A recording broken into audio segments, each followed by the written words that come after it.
And probably the bigger kick, at least for me, and I would say Will's probably in the same boat, is we both also went to Ethiopia as well. Yeah. And there, it was like drenched in the culture. So like if someone came and visited you, or like you visited a home, they are very likely to like get a skillet out over a fire, roast beans on the spot, crush it up with like a mortal pestle kind of thing, throw it in over the fire as like a cowboy coffee French press type deal.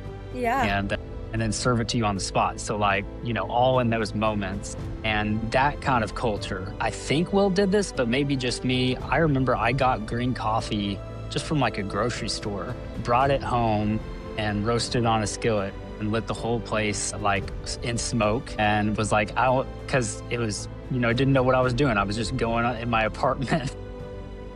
That's crazy. And so that was my first what they experience. did in Ethiopia? Like, why did it go awry in your kitchen? I mean, they probably had windows open and all sorts of stuff that I was not paying attention to. Okay. Yeah. Thought the vent hood would be enough, but it was not. Mm-hmm. Yeah, that's I'd agree with that. Like the culture, we got to see where coffee kind of came from in Peru, but Ethiopia is where you got to see the culture, and like everywhere you went, they were making coffee for us. Like you'd go to somebody's house and I remember one time, Josh, the lady, she had like 2 or 3 kids and literally didn't have any money, but she wanted to roast coffee for us, like spent her last to go and get green coffee beans and popcorn and make it for us. And I was just like, I loved sitting down and drinking coffee after that. That was and I did the same. I heard Josh talking about his roast back home. I did the exact same thing. Burnt quite a few in the oven a few times. I tried doing it in the actual oven on like a cookie sheet and just like shake it every now and then. It doesn't work that well, but it does make the coffee beans black after a certain amount of time. So feel me when I bring it, sing it loud. I'm from the loot and I'm proud, run a mile for the cause. I'm right. Hi guys, it's your girl Nechama, your favorite Jew from the Lou. Welcome back to my podcast. And today I am so excited to have some fellow coffee lovers with me, Will and Josh. Welcome, guys. Thank you.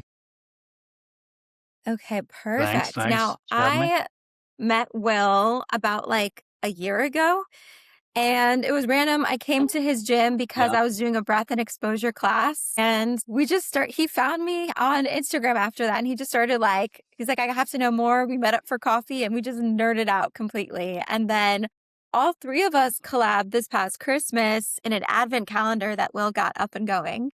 Mm-hmm. And this is really the first time we've all just sat down and chit-chatted. And I am just going to let the boys take over for a moment and go and tell me how you guys connected. And I think each of you should also talk about how you got into coffee and why you love what you do. Yeah. Start us off, let Will. Josh go. You want me to start us off? I want to hear I want to hear you, but I'll start. I'll do a little bit, and then I'll let you kind of pick it up, and we might kind of go back and forth because I think at least I know my kind of experience for coffee you mentioned actually came from like my first trip with Josh. Actually, I didn't actually drink coffee or do anything with coffee until we met. We met at when did we actually first meet, Josh? Was it the Valentine's Day fiasco? The mission trip meeting. It was the mission trip meeting before Valentine's Day. We're heading to we were going to Peru. Our first trip to Peru.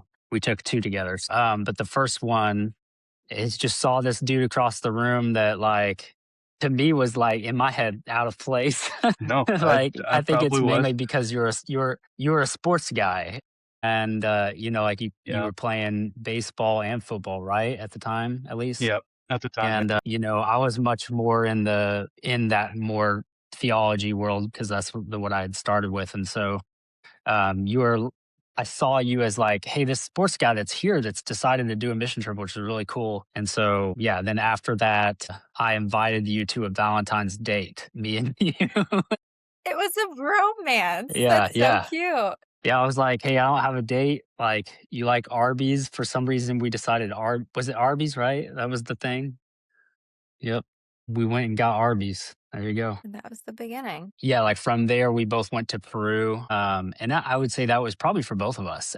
Just the cultural experience in general. We didn't necessarily go to, he dropped out. We didn't necessarily go to a coffee farm and witness things like that. But we just experienced like locals and how they did coffee. Like we had a lot of instant coffee there, which is interesting.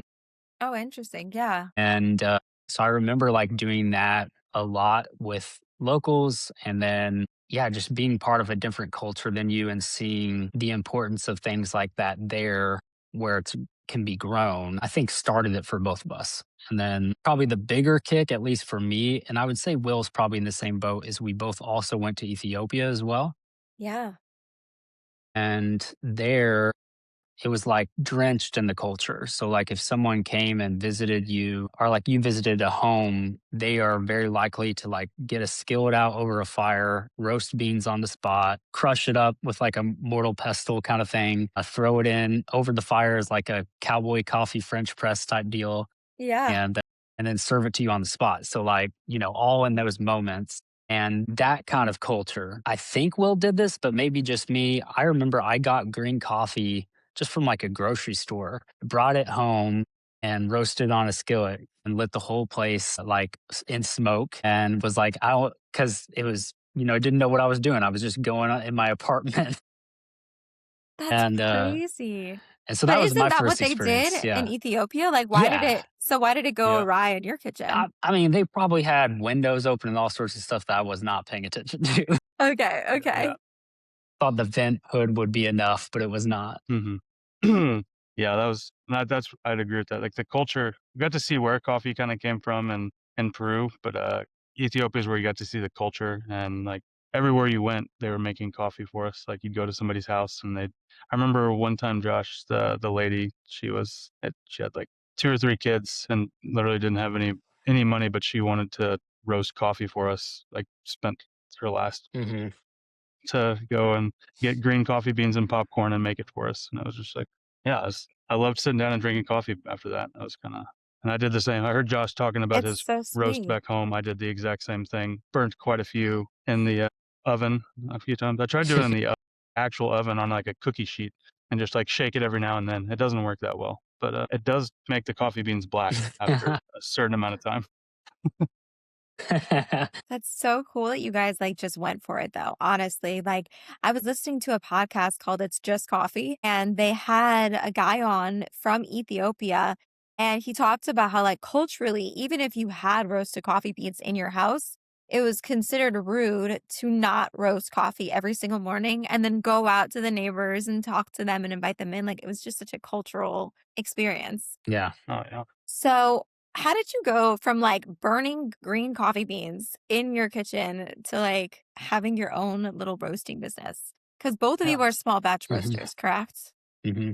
Yes. Yeah. I think, Will, you Um, started before me, right? yeah. Yeah. So after college, I didn't really do it too much right after college. But then when I got into the military, where on deployments, I had a lot of time on my hands sometimes. So I started kind of just doing it a little more here and there. And then I started doing it in an old rotisserie oven when I started getting better at it. I was like, all right, I got to figure something out. So I had an old rotisserie oven and had like a wire basket for the coffee and then started doing it in there manually. And I started getting a little bit better at it slowly but surely over 2 or 3 years. I got better and I started understanding, what first crack means. Like, oh, that actually means this, like how to develop a different coffee bean. Like, oh, if I roast it for the same amount of time, if it comes from Peru or Brazil, it doesn't look the same. Why is that? Literally starting from everything from scratch, and then you started getting in deeper and deeper, and then it kind of, I started making gifts for people for like Christmas. I was like, oh, I'm just gonna gift people. It's not too bad coffee. People like it. And then after one Christmas, people started asking if they could buy it for their families for Christmas, and then it just kind of just started becoming a Christmas thing, and then it turned into I might as well make a site out of this and do it, and then I went down a path of hooking up a Raspberry Pi to my rotisserie ovens because I'm a software engineer. So I was kind of just and making the different profiles that you can kind of make for different beans and stuff and get a little more technical with it. And yeah, that was kind of that was my path towards it. Josh was a little bit after that, but I think we talked a lot in between. I think I Hmm. sent you some coffee a couple times and a few other of our friends. I think is it Verite? What's that? Another guy in Texas from SBU, I think, was Yeah, Veracity. Jared. So that was my story. I want to hear Yeah. Josh's though. So yeah, I think you had already been doing it maybe at least a year or two. Yeah. I genuinely, I don't think I noticed you doing it because you didn't really like advertise. Like you No. still are so humble. That's how he rolls. So I didn't know he was doing that. I got into it as a hobby after having my son. I was mainly my only hobby was video games, and I was like, man, I just need something where I'm like working with my hands. And I just kind of flashed back to that moment that I loved the idea of roasting coffee, but I was overwhelmed by it. And so I started just looking up like ways that people do it that's like not as smoky and Yeah. realized people like duh, like people have roasters. Like, and so I found a fresh roast. Um SR, I think my first one was a 540, an SR 540, which is something you can get on Amazon for like $200. That's so cheap. Oh my So gosh. yeah, so I saw that and I was like, you know, what I'm gonna do, because I was all about like saving money, still kind of am. And so like Yeah. I was like, I'm not just gonna like go splurge and get this. So what I did was I like doing music stuff too. Me and Will had a fun musical thing at one time in I college as still a joke, I but still have like I still have that CD, Josh. that's awesome. Yeah. So we did like some improv music stuff in college Yeah. as a fundraiser. But all that to say, it was musical and I had a mandolin that I just didn't use very often. And I was like, you know, I'm going to sell this mandolin and get enough money to get that roaster and some green coffee beans. I think I got it from like Sweet Maria's and started that. That was 2021. And I did not know anything else like that I was doing. So whenever I got started, I had watched a couple videos, you know, classic like our generation, you just like watch a YouTube video how to do something. And Yeah. so I watched a video how to roast on it and I was trying to duplicate exactly what this other person did without listening to the sound of the beans, without smelling it, without like looking at it. And you know what I did first roast? Like what you would call like a white roast, you know, like not, it didn't even Which hit is first cool. crack, but I thought Which is cool. I was like, yeah, I know, I know. But I was like, I thought like according to the thing, I was getting like a medium roast, you know, and because I was following the numbers, but not realizing like, hey, on this simple machine, this fresh roast, I was doing it outside on an outside outlet. Less power goes into it, which means that my timing is going to be different than somebody else's timing. Didn't realize any of that. So roasted like ground it up, brewed Yeah. it, and was thinking this is going to be great. And like, I was trying so hard to justify it with the first people that I gave it to. I was like, oh, it's like, you know, it's got like a floral note, you know? And I was like, no, it just that vegetable note that just didn't get the Yeah. roast all the way in. So that was like the start of it. And then I started getting better at learning what is first crack, what is second crack, how, you know, development, stuff like that. And then the next step for me, which is wild, is I wasn't really into any specialty coffee world at all, was in a culture where people put on pots of coffee, you know, instead of like brew it in any simple way. And so I got like one of those Melita like cone brewers. So not even like Yeah. the V60, but just I had that and I still only had a blade grinder. And I started noticing when I was handing it to people to try, and I'm tasting it and I'm like, man, this cup is really weak. And like Mm. finally one person just told me, like one very kind person was just like, hey man, you got to get a burr grinder because the blade ones are just they're always gonna send the water um through path of least resistance and then you're gonna get a weak cup of coffee. And I'm just like the science behind it just was like, what? And as soon as I learned that and I got a burr grinder, which even a cheap one, I had an Yeah. Ethiopia coffee that I had that had blueberry notes, Mm-hmm. and it came out like in one of the pour overs that I did. And I was like, this is, and it was like, I'm chasing this. Like, you know, I'm chasing to It's, get this again. makes And it a was makes a big addictive in that difference. way. Yeah. So after that, I still was very similar to Will. That was around the time when I saw Will was doing something. And that's when you sent me some coffee, Will. I remember that. And yeah, still trying to learn a lot from people. But my goal was really when I started selling it, it was convincing my wife I could keep doing this expensive hobby. Like it was like, hey, I'll Yeah. sell it and I'll make, you know, like $10 here and then I'll put it back in. So I don't have to like spend any of our like money that we're saving. And so did it that way for a good while. Like, did not have intentions of growing it into something. Just sold it to people I knew. And then eventually I got to a place where I think it was the end of 2022 that I think I had just made like $700 for the year. And I was like, this is really close to reportable for taxes. And so I made it a business just for that reason. Like, I was like, I need to report this on taxes. So did that in 23. And then for me, why it started kicking off, I had a couple things. One was one of my friends out in Hawaii.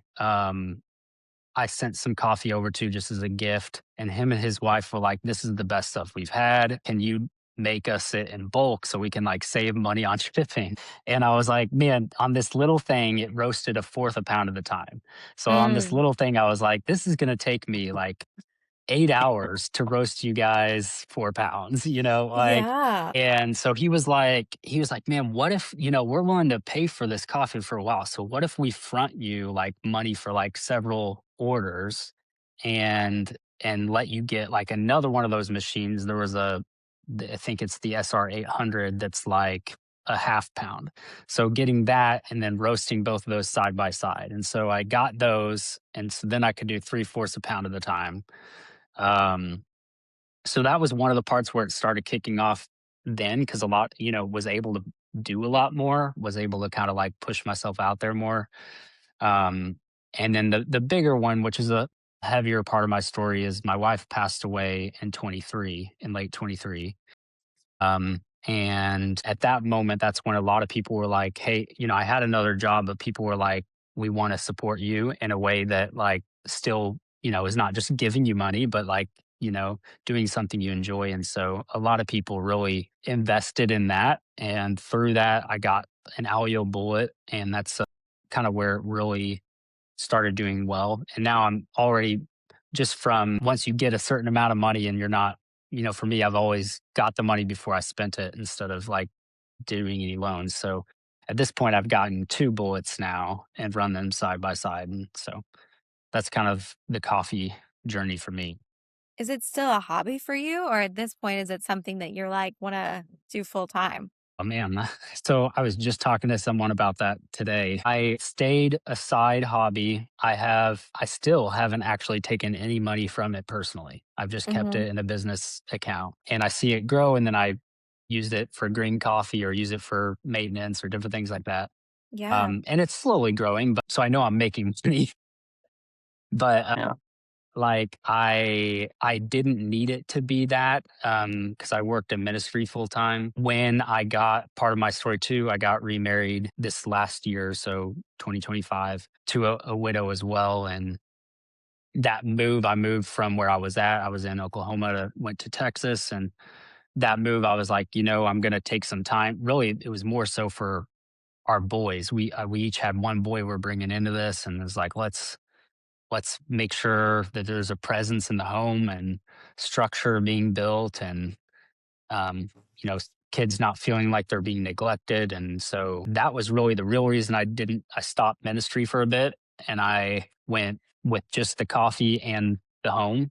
And I probably will, unless the coffee did something crazy, I probably will be getting back into ministry. And that's Yeah. mainly just because of it still is in a growth stage, and it's doing good, but it's not exponential to be like the Mhm. income maker, if that makes sense. It does. Yeah. So a previous guest who I just had on, same last name as me, but no relation. That's cool. Sam Henderson. He's a roaster out of Phoenix, Arizona. And he says if he could, he would just roast for the rest of his life. And like that would be his like main income just because he loves it so much. Mhm. But you got to pay the bills, especially being the man of the house. Yeah. So, what he does actually is he has a coffee cart and he like broke down his Oh, whole structure for me, was super transparent. If you're interested, I would be happy to share everything that he sent me. He went into like all the details from like the machine to the grinders to the cart that he uses to how he like pitches. Because he said that's really the money where he can like live off of that and then be able to do what he loves, which that's is, cool. Yeah. roasting coffee. Yeah. His coffee cart last year, I think he's been doing it, I believe he said like 2 years at this point. His coffee cart last year brought in 100 grand. That's So amazing. yeah. Yeah. So food for thought. You never Yeah, know. yeah. You guys are so impressive with the coffee roasting though, honestly. Cause like for me, we have something really cool here in St. Louis called First Crack, actually. And so it's basically a facility where they have the relationships with the different farmers and they have a bunch of like different green beans from different like regions that you can choose from. And they'll do cupping for you and you can kind of create your perfect recipe, if you will. And then they have different size roasting machines that you can rent out or hire them to roast for you. Oh, And so that's what I It's pretty utilize. cool.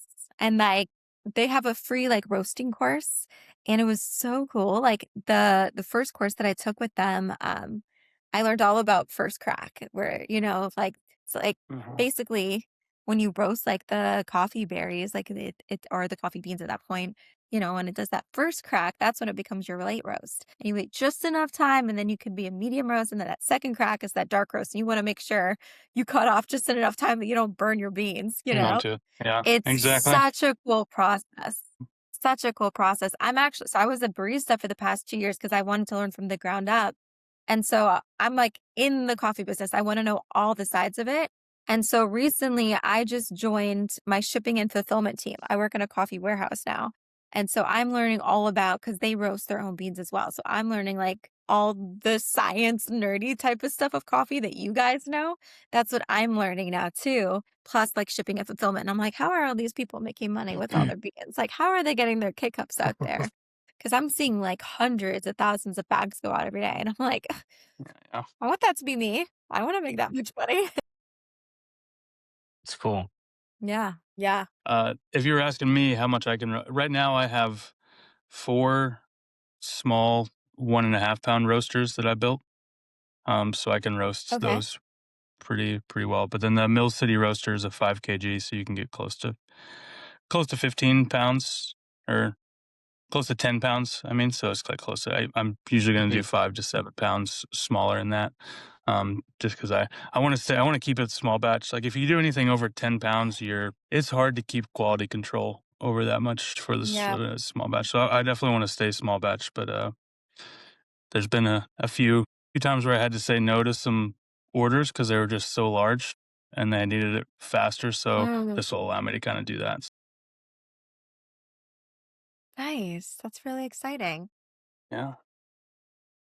Yeah, both with my bullets, both of them are 2.2 pounds or like 1 kg. So, yeah, so when I run them both at the same time, I can render about 4 pounds worth. And it just Yeah. depends with me, like like being able to have a lot of variety on my site. So, Hmm. my typical roast day is not full batches most of the time. It's like a pound of this or a half pound of this or 2 pounds of this. And it kind of is just different Yeah. coffees, which is fun to do, like back and forth, seeing kind of the differences. And I have never like my program, like my bullets have where you can program stuff, but I roast in the garage. And so you can't, it's really hard to have a profile when temperatures and humidity change. And Yeah. so I just Yes. kind of like, it's an art to me. So I kind of just do it manually every time and enjoy that process. And so, Yeah. yeah, that would be weird if I got out of that place. Yeah, it definitely changes. Like depending on the temperature. Like in the summer, I have different deals. You have to change the profile based on the summer and the humidity, and then in the winter, the same thing. If the weather changes, if you want to keep them consistent, you have to change like that. So it's kind of cool with small batch roasting. Like I know I think Josh does it too, but unless I'm going to an event or I want to put some at the gym, like I've been there, everything you get from Postal Coffee is like roasted to order. So like as soon as I get the order, I roast it and then it goes out the door. So you get a pretty quick turnaround as opposed to there's Yeah. some larger stuff out there. So That's the dream, honestly. Like, I wish I can do it like order to like right away because that at first crack, the one like caveat is even on their smallest roaster, you have to do a minimum of 5 pounds. So, yeah, like, if my order is less than that, then it's like I just have some that are sitting on the shelf, which actually I do have a question for both of you. I would love to hear your opinion because I feel like there's so many different opinions in the coffee world. But from my understanding, you at the very least want to give coffee like 3 days after it's roasted to kind of degas for like the best like flavor profile. But then I've also heard that you really want to give it like 14 days after roasting to reach like peak flavor. But then consumers will be like, oh, but we only want coffee that's been roasted within 30 days. And then adding on to that, what's the longest you would like let your coffee go before you're like, maybe it's a little too old to sell it? So what are your guys' Yeah. thoughts? I have a few thoughts there. Like, biggest thing there is depending on what you're talking about, ground coffee or whole beans. Like whole beans are going to last a lot longer than and so that's where some of Fair. that stuff comes into play. I've tried doing I like basically making a coffee and testing it out like right after I roast it, after it goes through the cool down process. I usually take at least 4 to 8 hours before I would test a batch if I'm going to test just for finding flavor profiles and things like that. Um, Yeah. my time is my general time is I wait 12 hours before I bag it, most of the time after cooling, but it just depends on what you're doing. The degas process is you really have to watch that when you have, ground coffee, because if you put ground coffee in, say, a sealed bag, it's gonna blow up unless you have a air vent Mm-hmm. or something like that, so it's some stuff like that, but, Yeah. I don't know, I haven't seen the 14 days I haven't heard before, so that'd be something that'd be interesting. I don't know what Josh thinks or what you've heard. Yeah, so I have a lot of interesting thoughts with this idea. So I uh I would say my average coffee develops 3 days or later. Okay. So before, most of the time you're not going to get everything out of it that you would. But at the same time, so just earlier this week, there's another roaster who's kind of like a roaster for hire in the Austin area. He doesn't have his own sample roaster, so he came out to me to roast some coffees he was working on. And me, him, and one other guy who does a cart company were all here and on the spot roasting, took it off the cooler and immediately brewed it just to kind of see, are we getting some of the hints of what we're gonna see here? Mm. And that was a cool thing because I'd never done that myself. Like I was like, oh, I'm not gonna waste it, right away. But it was cool to see that you could still see a lot of development, especially if you're just cupping, like if you're just throwing it in Yeah. and you're not like trying to brew it a specific way.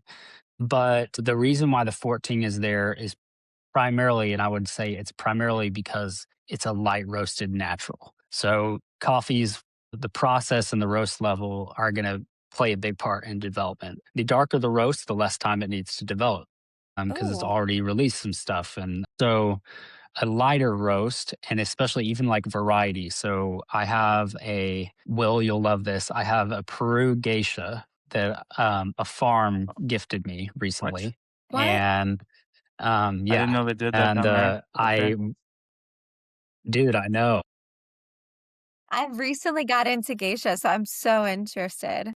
Yeah. So that See, one, I could not taste very well taste much of it for the first 2 weeks. Like it was like, hey, this is not that impressive. Mm. And now I roasted that geisha mid January. So we're looking at like 2 months out. And it's the best tasting now. And so some coffees do just take longer.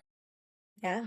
It's funny, sometimes roasters get really nerdy and like, kind of like be like, oh, she's delicate, like it's just the way it is. Like there's some coffees that do that. So I do think variety, process, those things uh, play definitely into play it a a lot. heavy part into development. But at the end of the day, if you're just going to make an average point, that's why people say 3 to 14 days is the best, because just out of all the coffees in the world, that's probably the average. But once again, Right. there's exceptions, and certain coffees if it's a very light roasted natural or light roasted like geisha, some of them just take a lot longer to develop. And so you have to kind of, yeah, understand what coffee you're working with. I had a customer, because I do have like a limited geisha on my site, and had a customer get that and was asking me about it, who's like, how long should I wait? And I was like, yeah, definitely, like, wait at least 2 weeks, like it's going to be worth it, kind of thing. And that's hard Yeah. Yeah. sometimes, so I think that there is a benefit still though to getting the roasted to order. So if you get it within a couple days off roast, you get to decide. Life is fast, but every now and then you deserve a pause, a moment that's just for you. At Lake Cafe, we believe that each cup of coffee should taste like a little bit of luxury. Handcrafted and locally roasted here in St. Louis, each of our single origin beans are carefully selected to give you the most unique and smoothest experience.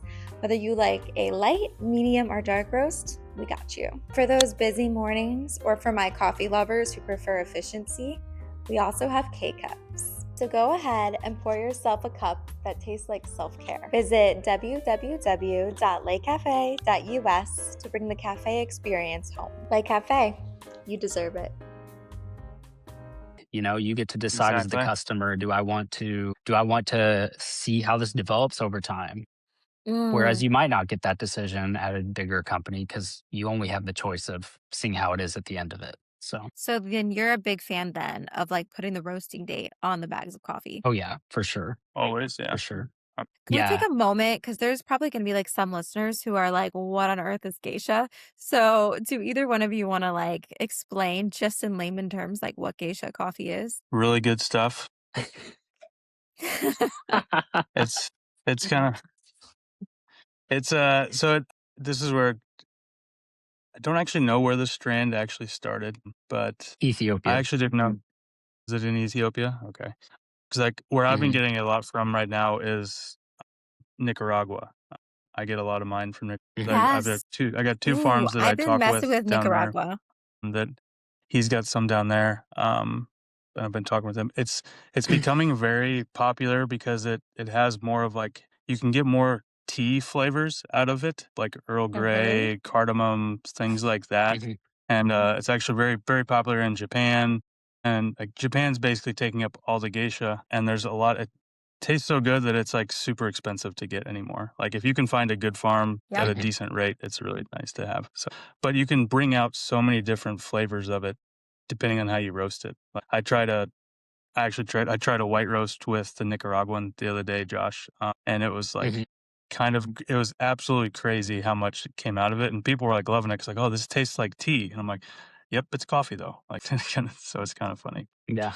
That's Yeah. my experience with it. Yeah. And it's Yeah. Varieties in general are more complicated than I thought. Whenever I first got into it, you look at a bag and it's like 100% Arabica, right? And you realize that the reality is there are so many different varieties, more than just Arabica, Robusta, and Typica. I think is the three main initial ones. And it has exploded because farmers have gotten really good at like the science of crops, right? And like you can pollinating stuff to create crops that, for instance, not geishas, but other crops, certain ones in South America are grown more often because they are known to be resistant to like different pesticides and things like that. I think red Couture is one of those. So like for instance, there's just so many varieties that people developed in order to farm better, like to have better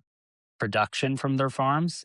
Yep. And then they realized that these different varieties produce different types of notes. And so when geisha realized that, that's when it started in Ethiopia, but I think it's actually more grown now in Central and South American Central areas and South, yeah. because of I think their ability to do it, and maybe even like the climate is actually better fit for it. So Yeah, that's why we see it more Central there. America. Yeah.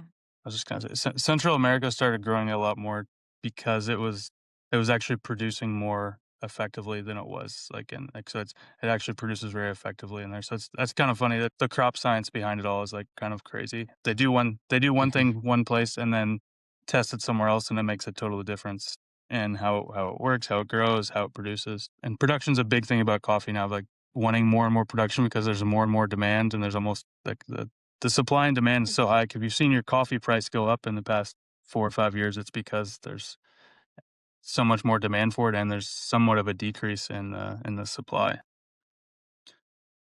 Right. Well, that's a I perfect segue actually for my next question, which is like with climate or everything that's been going on and with more demand it's going to probably be potentially harder and harder to find Arabica and the prices are going to go up. So what are your thoughts on like messing around with like Robusta and figuring out a way to make it taste better than it does? Yeah. I mean, I like trying all the different kinds and different things. Like even very like there's a few of the people that I get coffee beans from, or they have like their like dispatched batch of coffee of just like the most terrible coffee they can, like it's just random stuff that they don't really nobody's gonna buy. I even like doing that and like working through like doing decaf roast with it or stuff like that. But yeah, I'm all for it, and I think there's gonna be a place where you can do those kind of things. It's gonna be interesting to see where it goes in the next few Yeah. years. But Yeah, I think the thing about I have not seen, from what I can tell, any Robustas that bring out fruity notes. yeah, And so that could change, but I think that's probably the number one reason why it's still not getting the biggest hit, because you're hitting that one lane where it's a lot more of the simple stuff, which is still really good, and you can now that roasters are better and thinking through these things, like you can still make a profile that's really solid with the Robusta. But I think that what we're seeing more, and it's similar to what I was talking about with the varieties, that they're forming new varieties. And so some of them have come from hybrids with Robusta. So they're taking the Robusta, which is known for, like, hey, it's still producing a heavy crop because it's robust, right? Yeah. Um, and so they're taking that and they're modifying it with a more delicate coffee to help bridge the gap with flavor and keep the consistency. So I think that's what's happening in that world of producing, that we're seeing in coffee farms. They're doing, it's crazy the amount of work they're doing. Like when we talk about fair trade and things like that, it's just insane the amount the consumer takes for granted that is being done by like these farmers. So very impressive. I am gonna have to leave. I am gonna have to leave here in like 2 minutes. I apologize. Okay. No, that's fine. Okay, so maybe what we'll do is before Will has to like pop off, one last question, and then for Will to like also give his favorite life lesson, because that is my tradition too. So I know you already gave one on your last episode, but you have to come up with another one that's specific for this. Okay. But one last Okay. just like fun coffee question is, what is a really fun project in the coffee world that you're working on right now that you're excited about? Well, your coffee shop, Nechama. That's what I'm really excited about. So you know. That was the right answer. hmm Now, that is kind of That's like the awesome. collabs with other places and just building up the coffee world in general. I still don't have my official brick and mortar, even though it's going to become, but I've helped start a lot, and so I think that's just been right now. It's just fun, like helping build up other people's brands and like what they want to do with it as much as I can, and share the knowledge, share the little knowledge I have, and grow mine as well. Yeah. Yeah, we have to get you in a space where you have to stop helping other people and just start focusing on you. Yeah, That's never going to no, happen. It's okay. One of the Will and I talked about this in the beginning. Like one of the goals for Lake Cafe is that even though like I'm gonna have my coffee there, I'm just such a big believer in like collaboration over competition. And so like also like same thing with you, Josh. Like I would love to feature other roasters in yeah, my coffee shop, because in the end of the day, like coffee is one big community and there's so much to explore. And like I drink other brands besides for Lake Cafe. You know what I mean? Like I love yeah. coffee. So it's just fun to explore and see what everyone is doing. Yeah.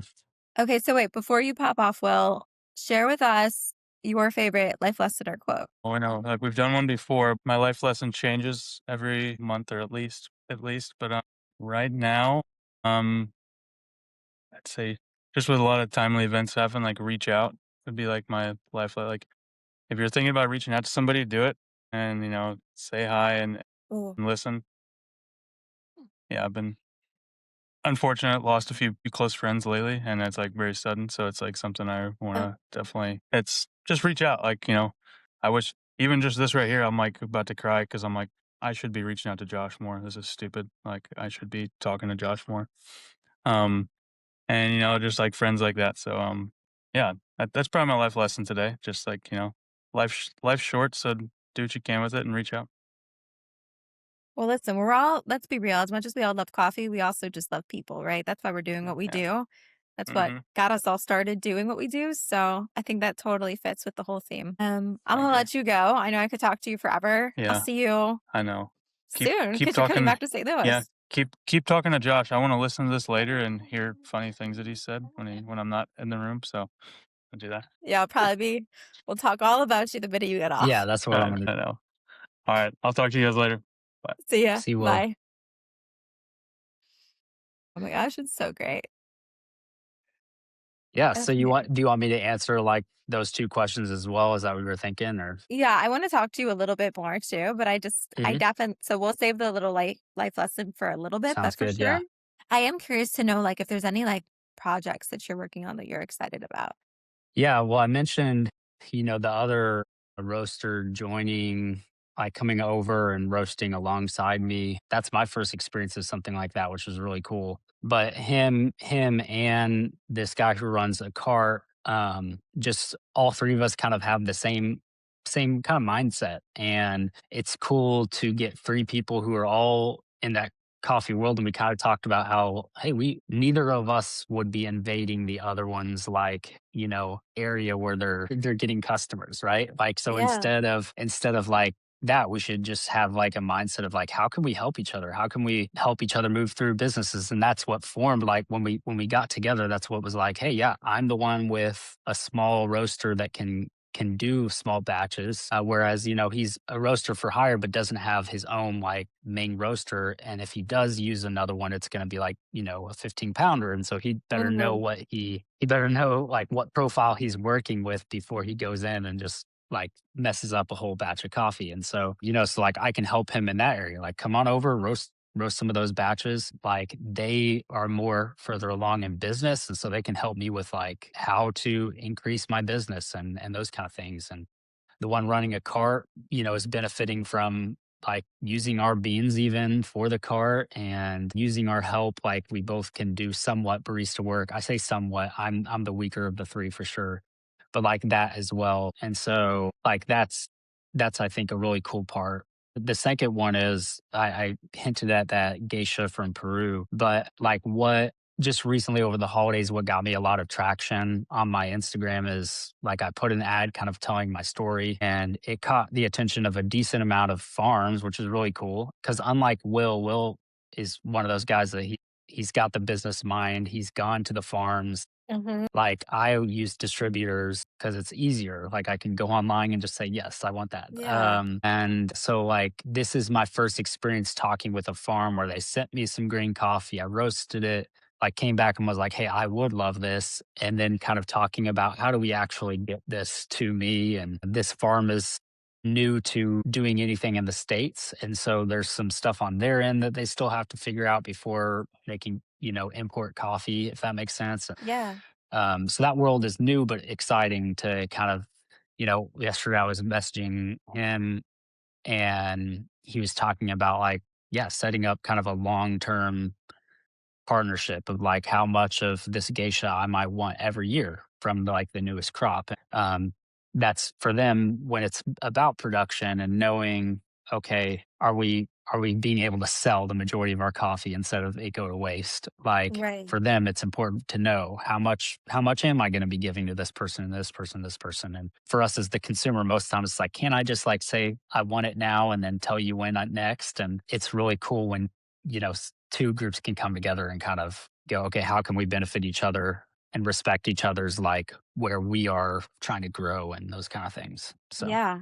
yeah. Something new that I'm exploring, and I think this would very much align with you, considering the fact that you're religious and you're getting in more into like your ministry as well. So I'm assuming you probably are very into like giving back to the community Hmm.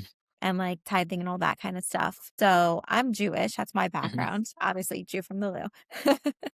But part of like our religion, I think most religions have this where it's like you tithe, you give 10% back to charity. And so to integrate that into like Lake Cafe, I have this program called Sip with Purpose. So something new that I'm trying to integrate is I want to have special roasts dedicated with different charities. And so we would create these custom labels where like there would be like a QR code for that Hmm. charity. And then that would be a way for also marketing if we're like aligned, especially if it's like a bigger charity, a way for Hmm. them to be like, "Oh, this coffee specifically is a fundraiser for us. So you're doing good." And it's like brew good, do good, kind of Yeah, thing. that's amazing. I Yeah. love that. I That's feel really like cool. that's something that you would probably align a lot with like you and your community. And like this way, if you're getting bigger shipments, this could be a way to make sure that like your stuff is really moving off the shelf. Yeah. Yeah, I have one thing I've done on my website for probably about a year now is I have where you can buy a widow or widower coffee. That's And so so nice. so like instead of buying, you could put it in your cart for if you're getting other stuff and then you just add that on. And it's basically the cost of a bag and shipping. So and the way it works is if you do it and you know a widow or widower, like I just tell people, if you know someone, you can just buy it directly to and tell it to ship to them. But like if you don't know anybody and you just want to do good, want to be kind to someone at this point, like I know so many widows and widowers because of my own situation and the communities that Yeah. are built around it and social media having helped with that, right? Like to be able to know these communities. And so it's like, yeah, like it's cool to do that. And I still everyone probably once a month get someone random doing that, just saying, yeah, I want to buy, I don't know who it's going to, but I want to buy that. And it's cool to the last one I sent to a lady who like had bought my coffee before but hadn't bought it in a while, like sent it to her and she was like, you don't know what this means. Like I haven't really been able to afford getting coffee lately and like how huge it is that someone would just do that. So it's cool, like those giving people an avenue uh to fund like something really good.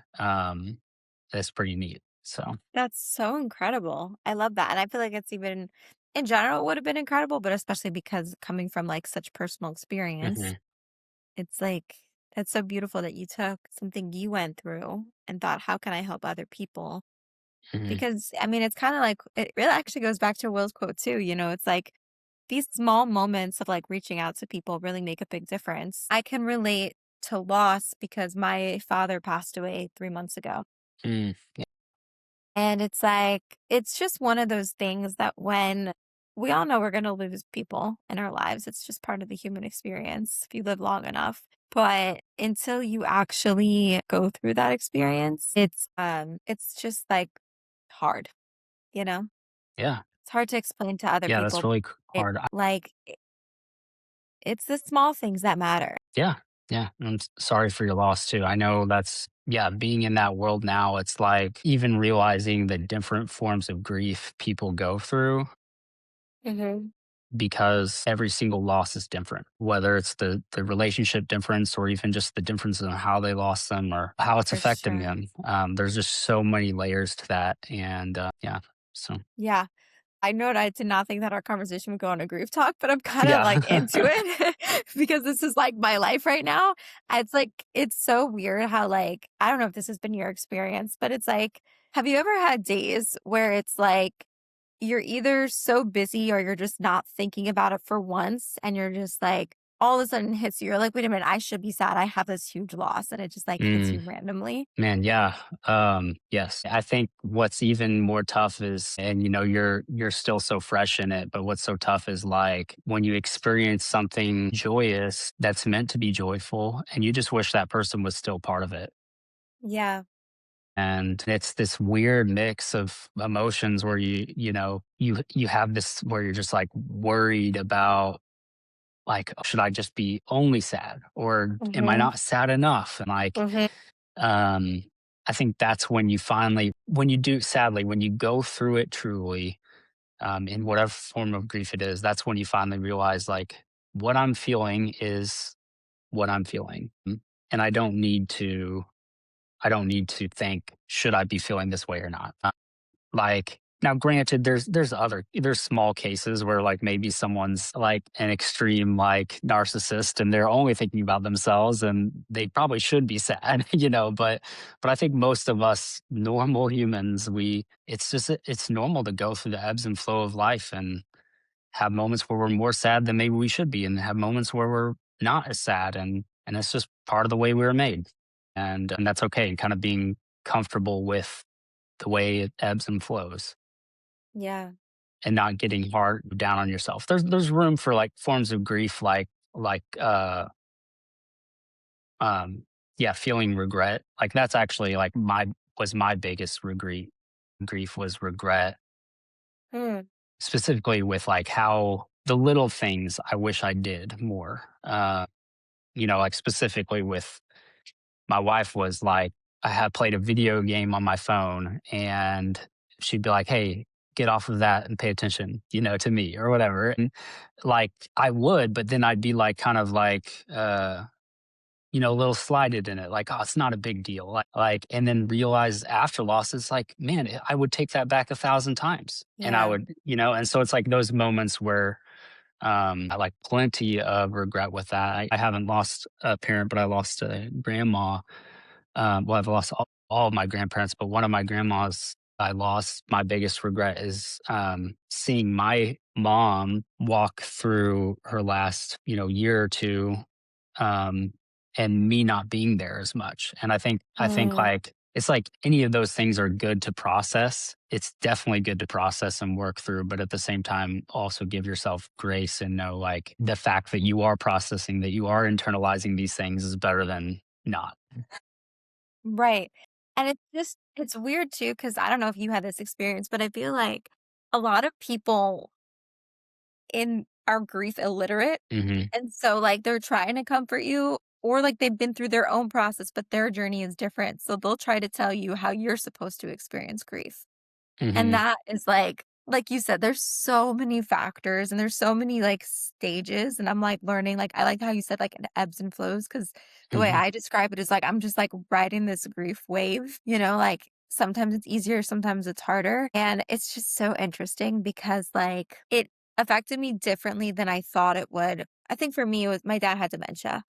Hmm. So this was something like I've been mourning him to a certain extent for the Yeah. past 6 years since his diagnosis. And so that's why it wasn't like sudden for me. I've been watching this happen in stages. And so with my dad, though, like after he was gone, I almost felt this like renewal of life where it's like now I have to live for two, right? Hmm. Like everything that I do, I feel like has so much more impact and meaning because he's not here.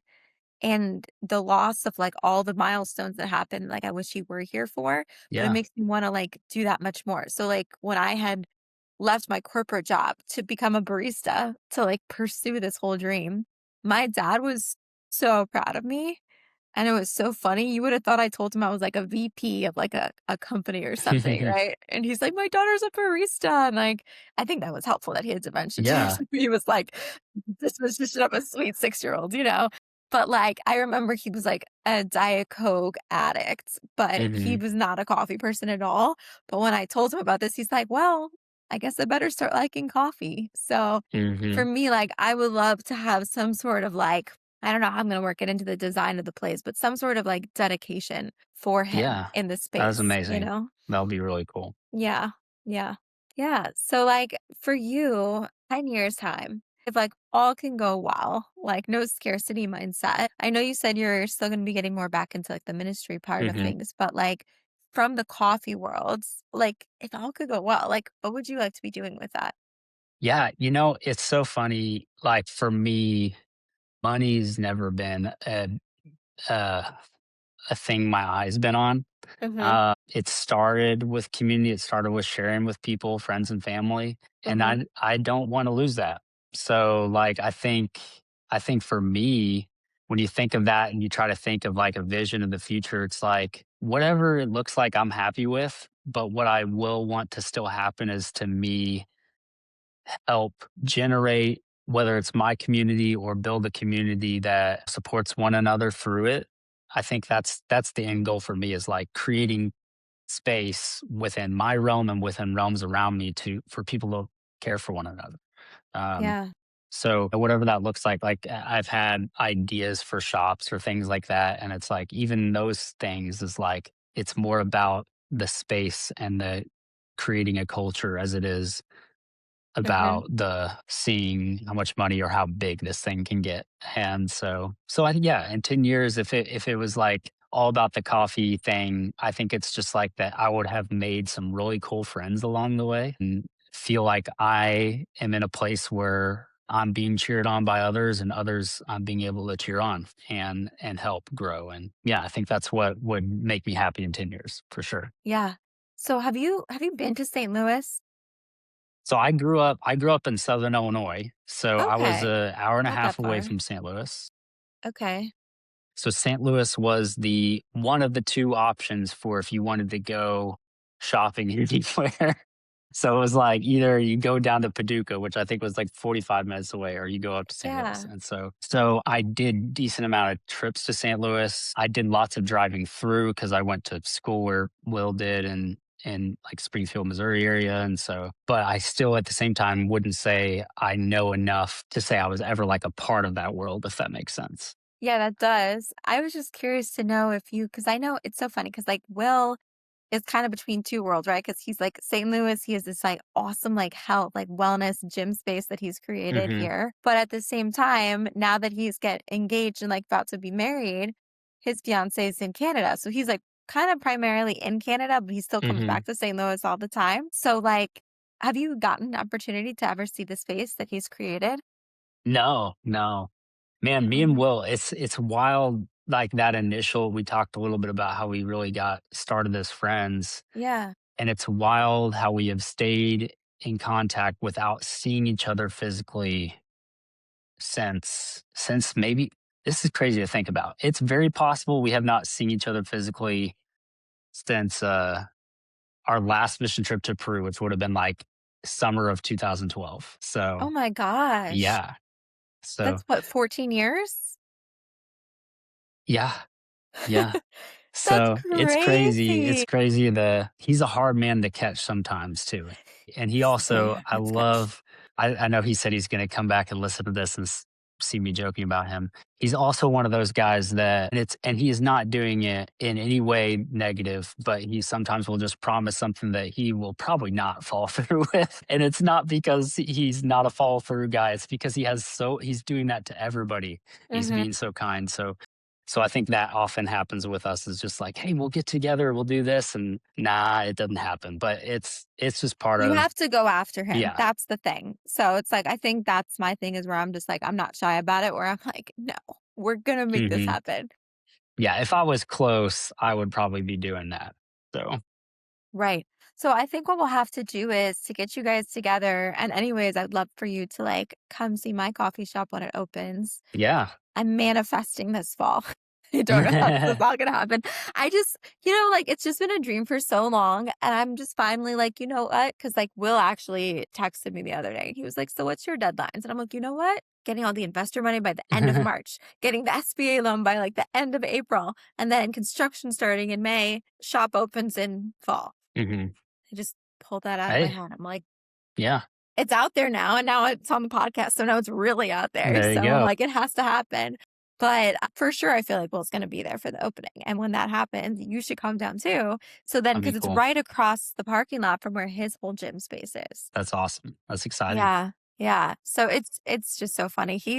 When he wants to, he's like a mover and shaker about things. Hmm. Cause I don't know, I kind of brushed on how he and I like had met initially. But like I said, I was at a breath and exposure, like they did one of those cold plunges and like hot sauna things at his gym. Hmm. And I had heard about him from a mutual friend and we had never met in person. I was doing my own thing with coffee. I'm like, he sounds great. That's so cool, whatever. And then I saw his business partner, Peter, like working on some construction. I thought it was Will. And he's like, oh no, that's not me. He's like, you should be glad it's not Will because Will is like going to talk your ear off about coffee. And I was like, no, that's literally my dream. I'm like, that would be great. And then somehow within the day, I guess Peter told Will about me. And then Will found on Instagram, DM'd me that night. And then that's how all this got started. Pretty So cool.